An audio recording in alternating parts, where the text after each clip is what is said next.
Welcome to the show where idiots like me try to install forgotten operating systems on laptops that are only just old enough to still have drivers for what I want to install. This right here is an IBM ThinkPad T23, released in the later half of 2001, and I'll show specs on screen right here. Within that spec sheet, you may notice that the S3 graphics are a little bit of an outlier for a business laptop, released in late 2001, early 2002. And there is a reason why IBM was still using S3 graphics in this laptop, even though the rest of their ThinkPads had moved on to either Intel or ATI graphics. The reason IBM stuck with S3 graphics in the ThinkPad T23 was to maintain compatibility with a little forgotten operating system that might have been IBM's answer to Microsoft Windows. That being IBM OS 2.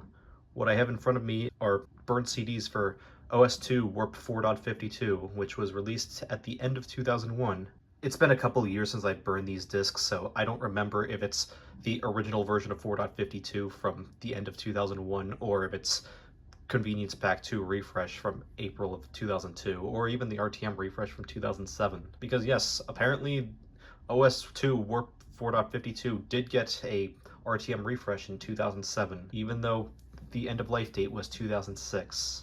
And since IBM OS 2 is something I never personally played around with, I'm going to install it on this ThinkPad T23 since it does have official IBM OS 2 drivers. Now, how far I will actually get installing OS 2, that's going to be another question because I have not done any research into this. All I did was burn these OS 2 discs like 2 years ago and download some drivers so I can install those. Otherwise, I have literally zero clue on how to install OS 2 or how broken it's going to be compared to installing like Windows 2000, which is something that you would have totally installed on here back in the day. And in fact, this actually has a sticker for Windows 2000 on the palm rest.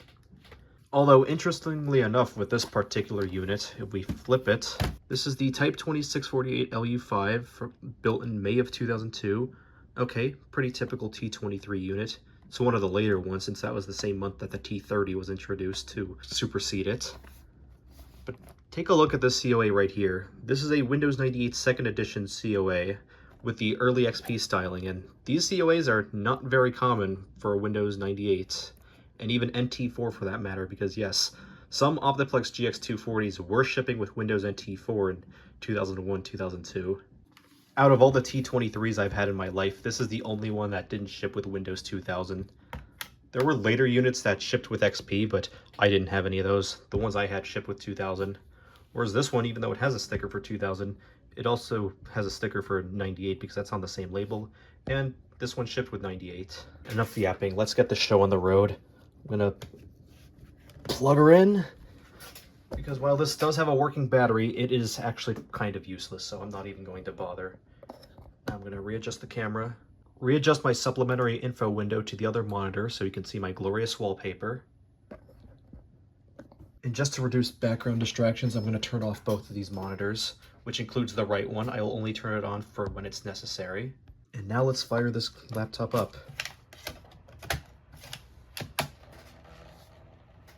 may need to readjust the panel here. This is a pretty awful 1024 by 768 TN panel. Pretty typical for the time, but it is genuinely pretty bad with its colors.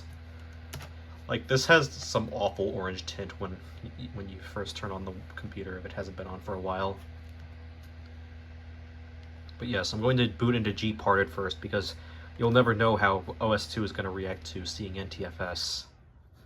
Because OS 2 is pretty old. Like, Warp 4 first came out in 1996, but 4.52 came out in 2001, and I'm not sure if it changed enough to actually be more accepting of NTFS by that time. Ah, the joys of S3 graphics. It's not exactly scaling well because this isn't running at a full 1024 by 768, so it looks pretty crunchy. And also, I totally forgot that the 2015 version of Gparted does not exactly take kindly to S3 graphics, so you know what I'm going to have to do is restart the machine. But I'm going to put in this older version of Gparted from 2006 in, because I'm pretty sure this one would take a little better to S3 graphics than the version from 2015 that I burned for the very specific purpose of reformatting my hard drive for Windows 98 as FAT32 back in 2015 when I had a ThinkPad 820p. Oh yeah, this is much older. PC card, bus card inserted into slot 0. Maybe I should take out that Wi-Fi card. Okay, yeah, this is scaling much better than the 2015 version of Gparted was, because this is running at a proper 1024 by 768 resolution. Here's the FAT32 partition, which was for the factory install of Windows 2000 from another ThinkPad T23, which I got off archive.org. This is why you don't use recovery media, folks. I'm just gonna delete the partition. I actually forgot that this was using a FAT32 partition and not NTFS. I don't think I need to create another partition. I don't know what file system OS2 uses, so I'm not going to play the risk. Eject and reboot.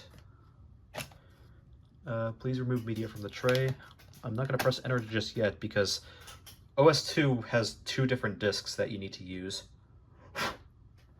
You have the boot disk and the install disk. Obviously we want to put the boot disk in first because this one is bootable. Get in there.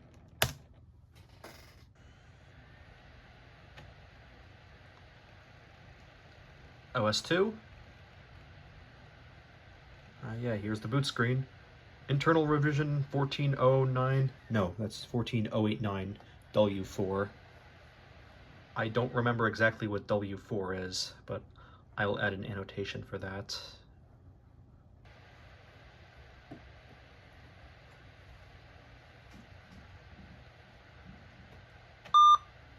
Oh, actually played a beep through the PC speaker. Insert the OS2 Warp CD-ROM into the CD-ROM drive and then press enter. So I think it has one CD specifically for booting, which is honestly kind of a waste of a 700 megabyte CD if you ask me. Maybe it was intended for a floppy, but I don't have a floppy drive for this, and even if I did, the one that I bought from the thrift store several years back didn't even work. Alright, so now I'm going to put in the install CD. That is if it's even asking for the correct CD. Congratulations on your purchase of IBM OS2 Warp version 4. Yeah, I totally bought this. And you know this is old when Netscape Communicator is the default web browser that's included in IBM OS2.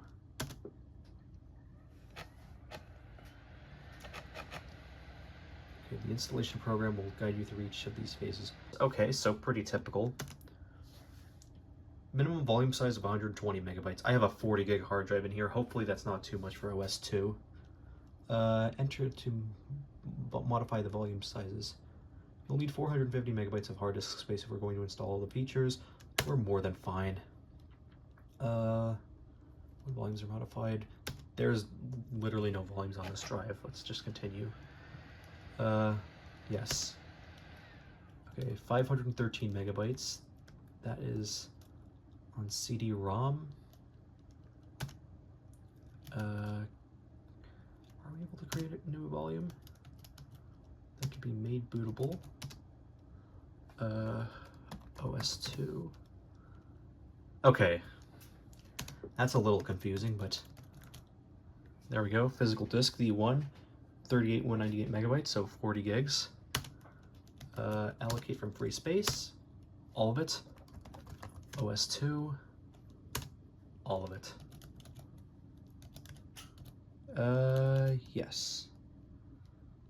Options. You can delete the volume, hide it from OS2. I want to set it as installable.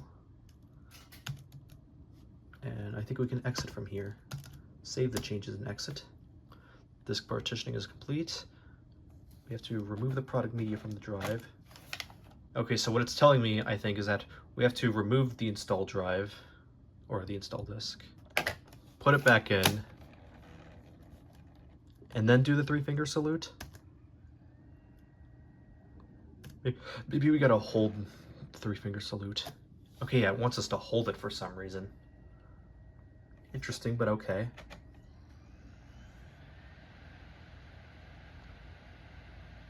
And I'm guessing it's gonna boot into the hard drive because we made it bootable and installable.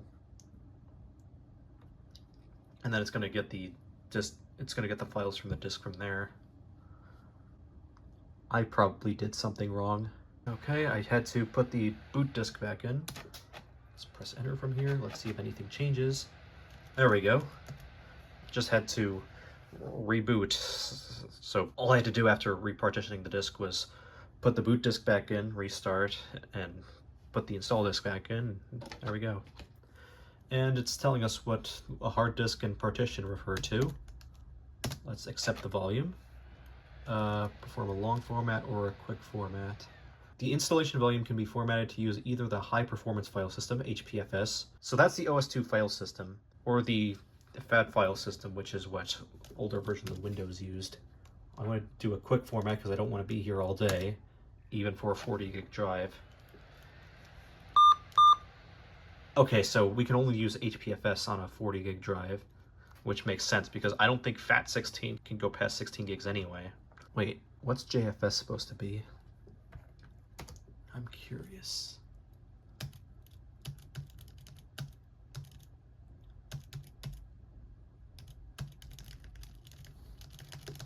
Okay, so JFS is the journaled file system. Okay, all I needed to know.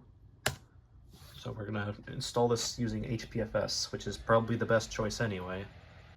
Loading system files, please wait. Yeah, it is definitely loading system files. Copying diskette 3, diskette 4. Okay, so basically what the CD is multiple diskettes thrown onto a single CD. I guess that makes sense. But you can tell that this was clearly meant to be installed from floppies and not CDs. If we have a single boot disk, which only serves its purpose as a boot disk, and then we have all the diskettes on the install CD. Okay, so this is the first convenience package of OS2 Warp 4.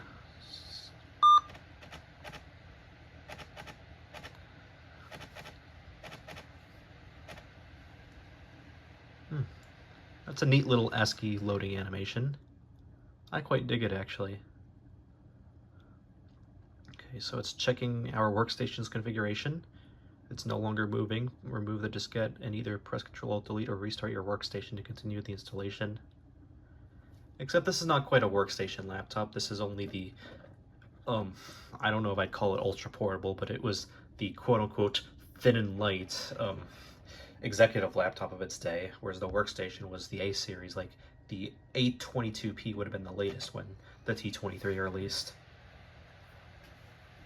Although all of the A series used ATI graphics, so I don't think that had OS2 drivers. And if it did, then probably up to the A31, because apparently the T30, which is based on basically the same hardware, also used a Pentium 4 and ATI graphics. And now we are booting off the hard drive. That took a while. Is that our mouse pointer? Yes, that was our mouse pointer.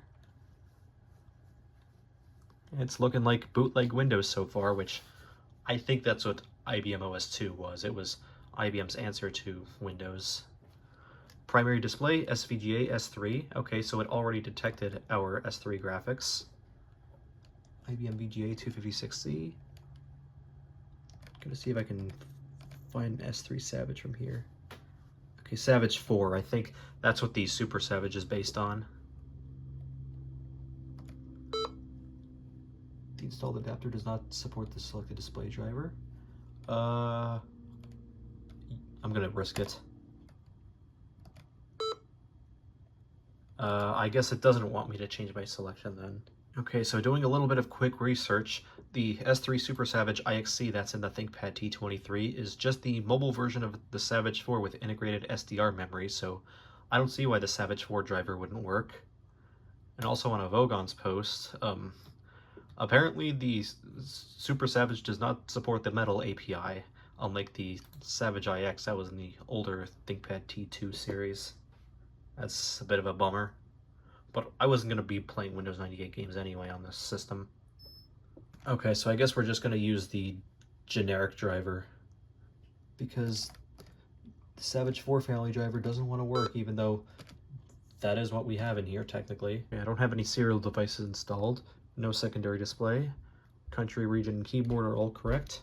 CD-ROM device support, let's see what's in here. Okay, just an IDE CD-ROM. Multimedia device support. I think we have to install the drivers for that manually. SCSI adapter support, none, because we don't have any SCSI or printers attached to this machine. We can press next.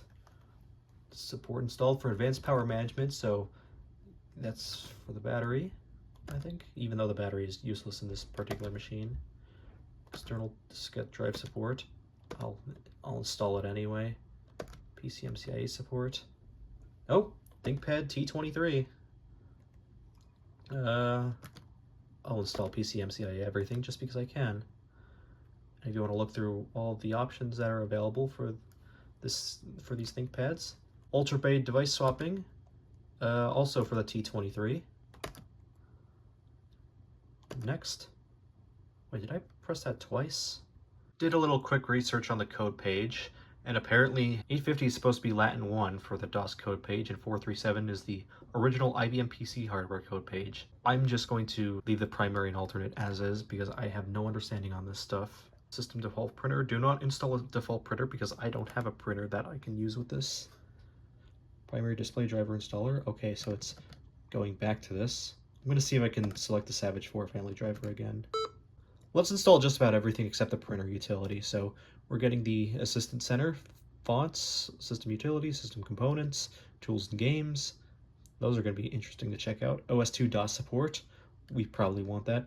WinOS2 support, multimedia software support. I'll just select everything in here. Let's look at these system components. It's just about everything.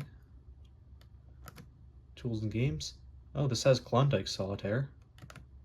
Interesting. WinOS 2 support. I'll just leave that as is. Multimedia software support. I think we have to install drivers for like the video and audio anyway. So I only just realized that when I was trying to fight with the built-in drivers. Base operating system installation configuration are now complete, and this text is looking pretty crunchy because again, S3 graphics. Select the services to install, file and print sharing services. I'll just install all of these because I have the space available. I think we're only taking up like, no, we're not even taking up a gig with how much we're installing, even though I'm installing basically all the crap that I can. Delete user ID database, I can't really see that. Installation drive C, yes, that's what I want. User ID and password, I'm not going to set a password. Not like anyone is going to hack into my OS2 install anyway that I don't have anything on, and I probably can't even connect to the internet to begin with. Oh, I must enter a password? Now we're transferring files to my hard disk. I actually quite like how that loading bar looks, at least compared to modern loading bars, which are just one solid color. Almost looks springy as well. That's really cool, even though it is very obviously old computer styled. And it's not very, you know, realistic, unlike what came after Windows 2000. Wait, Java version 11 is a thing? This is way ahead of the Java we have now, because I think Java 8 is still the latest version after like 200 plus updates.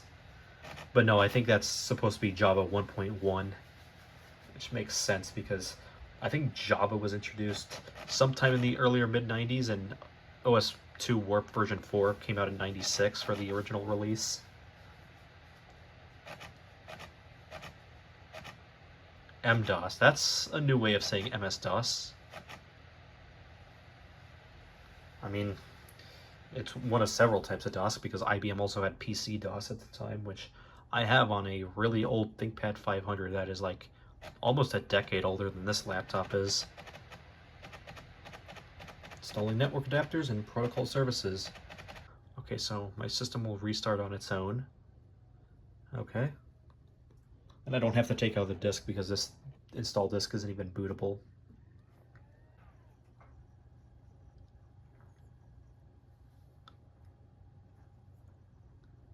We've just entered the next phase of setup. It was flipping by those software titles pretty fast, but I was able to see like picture viewer. Installing Tivoli management agent. Oh, I heard a beep. I don't know what that was for, but it was a beep coming from the PC speaker. And that was another one. Removing temporary files. So just like what Windows would do when it's done installing. OS2 installation is now complete. That's great. The system is rebooting. It totally needed to tell me that in a separate window. Most certainly.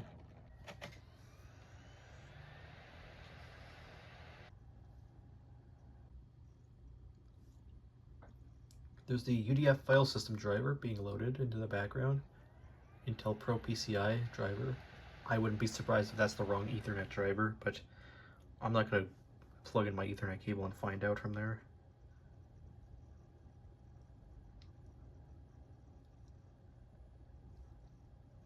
Oh, here's startup.cmd. You can also install the filing. Java 1.3, 118 toolkit, IBM web browser, OS2 toolkit, and Macromedia Flash Player for OS2. Interesting. I'll just install all the crapware, just because when am I ever going to be able to play around with OS2 again? See the README for information about additional device driver support. Okay then. Oh, we have to put the installation CD in the CD-ROM drive, which is already in there. I guess it just wanted to confirm that the disk is in. I'm just gonna let it spit up. No, not spit up. I'll let the disk spin up and then I'll retry.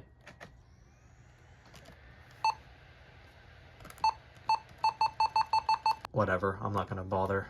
Well, I was expecting the OS2 installation to be a lot more difficult.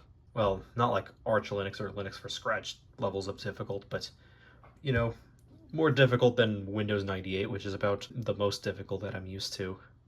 And I'm pretty sure OS2 doesn't have a USB stack at all, and even if it does, it's probably way too old to accept my newfangled flash drive, so I'm going to try one of my CDRWs. Took me a little while because I wanted to find some OS2 software and DOS games to try out on here. But I got all the drivers and all my software, so now I can build this ISO image. Yes, I would like to use this volume label, and let's press OK. It's going to be OS2 stuff. Hi, I'm Paul! Oh, now the display only just turned off after, like, what was that, an hour? But anyway, here's the burned CDRW, and I'll pop that into the optical drive. I think it was actually the more scratched up of the two discs that I brought out, but it worked. It was pretty slow to burn, but verification wasn't too bad. But then again, I guess that's just the nature of CDRWs. They're pretty slow to burn too. All worth it just to not waste another CD on something you'll probably never use again. Okay, yeah, OS2 does not have an auto run. But first I want to check OS2 system. Except OS2 system is a folder. I think what I want is the file browser. Okay, I think I get it. I think we have to go to this icon here. Drive E is not ready. So what's drive E supposed to be? Okay, drive F, that's our CD drive. I'm gonna install the video driver first.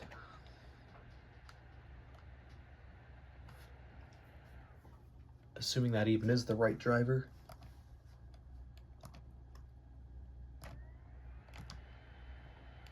Oh, tree view. Yeah, this should be a lot better.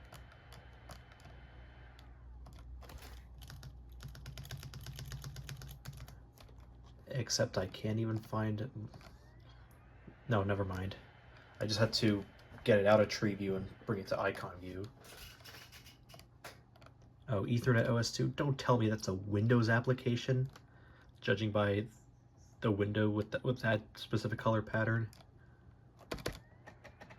But yeah, the OS2 video driver is an actual OS2 exe file. What about audio? Does that work? I looked at the footage and apparently the image file is corrupted. What? I might need to do some research. Okay, so apparently the eject button doesn't work under IBM OS 2, so I guess I gotta bring out the paperclip. Yeah, the disk was still spinning. So I have to put in another CDRW just because I had to find a different video driver. This one, I think this is the Snapgraphics OS2 driver, the final version. I found this on an OS2 Museum blog post that said you should use that driver for the ThinkPad T23 graphics. That's what I'm going to do. Drive F.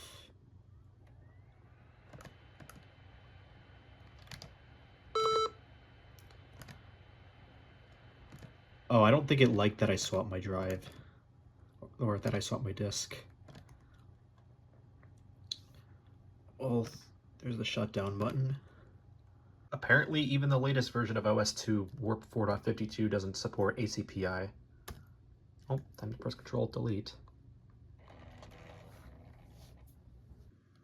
Okay, the requester service is starting. That's probably going to be there for a while.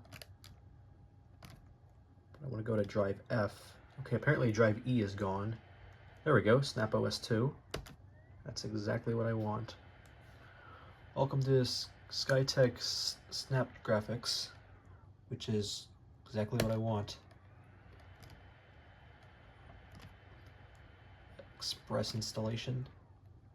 It'll operate for 21 days from the date that is installed. Evaluation period? What? Imagine paywalling a graphics driver. Couldn't be me. And I dropped my OS2 software disk. This is newer than the source file. Yes, I want to overwrite.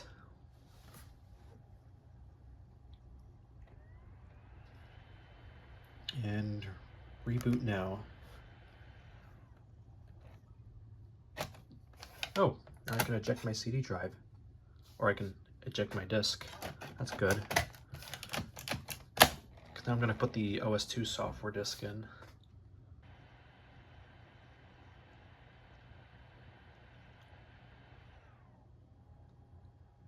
Oh, there's the Skytech Snap Graphics driver, which has seemingly done nothing so far. Maybe it just needs to be set up. Some setup. Where's the display settings? I'll go into system just so I can check this out. Oh, screen. It's under system settings. System must be rebooted for the changes to take effect. What? I'll look around as well. I wonder if I can put in 16 million colors.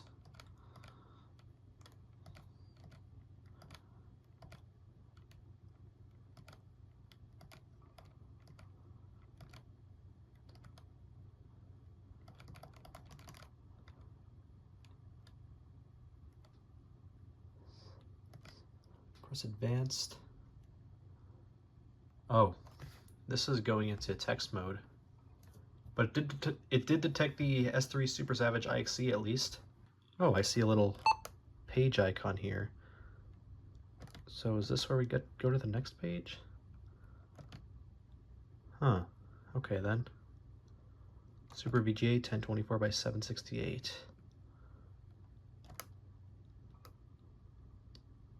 This might be for the stock OS2 driver and not the Snap driver that I'm using.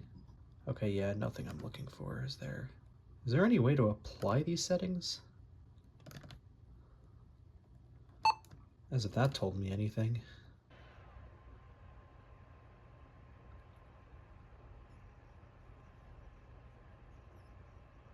Oh, that's so much better. We're actually getting 1024 by 768 video, and it is looking so much clearer. Well, good on whoever made the Snap video driver. Too bad it's paywalled for more than the trial version. Although that could very well be an empty threat like WinRAR.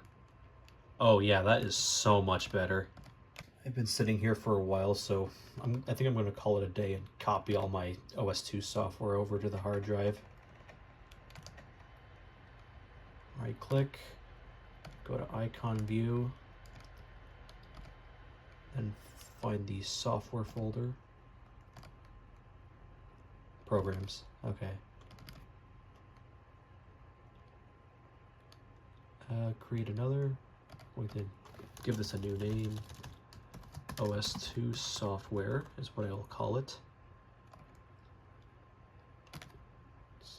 There we go.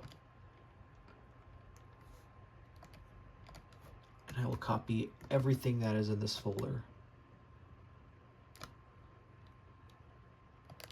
Oh, I have to select them in full. That's kind of annoying.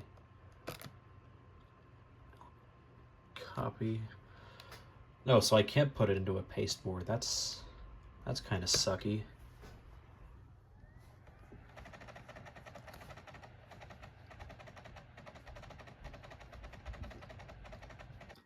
Something pretty annoying when copying over bulk files in OS2 is that it doesn't give you any indication on how far you've copied, which I'm pretty sure even Windows 95 was doing at that point when Warp 4 released in 1996.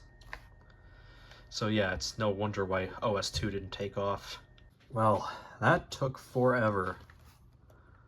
I'm gonna close out of the CD-ROM drive. Oh. This was acting like my drive was getting ejected. That's not great. Anyway, I'm gonna turn this off. Yes, I want to end my session. I'm gonna save the rest of this for another day, probably tomorrow or the day after.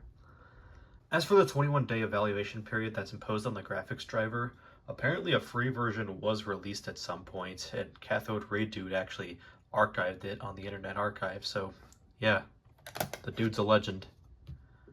Anyway, I'm turning this off for tonight.